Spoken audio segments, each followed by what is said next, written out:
ساخره بتن انشالله کرم لوانه اکادمیا زمان به کیفخوشی سرتیفیکایین خواندکارین زمان کرمانجیین آستا یک و دودیان دده. بشتارین کورسان که جی خواندکار کارکر و جو پیشین جور به جور پیکتین به شاهیه که سرتیفیکا آخوا هلدان. روزرین سومر کو او بایتاره جی کورسا زمان کرمانجی آستا یکی قدان دیه و وحاد بیجه. من فرق که زمان دایقا خو از نشیم باش خبردم لما مگو حقا از باشتر خبردم و سرلیدان و کرسوی اکادمیه کر از زحجه کیف خوش بو سومر دبیجه کو او نه آخفتنا زمان دایکی و کماهیه که مزم بو خود دید و وی پشت کورسا سی مهان و گهان دیه وی آسته و وها پر شانازه.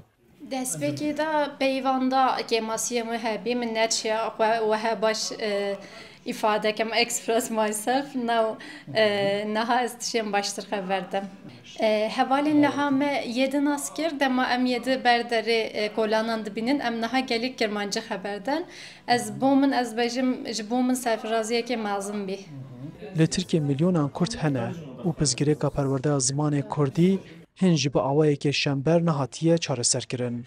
Her çi qas ev mijar tim di rojava siyasetê de jî asimilasyona Kurdan berdewam dike. Lê hin hewildanên komele û înisiyatîfên sivîl hene ku ew dixwazin zimanê Kurdî bidin jiyankirin. Yek ji van komelan ev Akademiya Ziman e. ji ber ku taybetî jî Bakurê Kurdistanê zimanê Kurdî demek dirêj rastî zext û qedexeyan hat û niha jî ne xudan statûye ne zimanê perwerdeyê ne jî zimanê fermî lê heta ku ew statû bi dest keve li ser me bar e li ser me wezifeye ku em ziman biparêzin. Çîrokbêj Setî ku ew vegotina çîroka evîna xecê û siyabend beşdarê Şahiyê bûbû, got ku ew pir şanaz e ku îro bi riya hewildana saziyên wiha ew dikarin civatekî Kurdî danin û çîrokên qedîmiyên gelê xwe bidin guhdarkirin.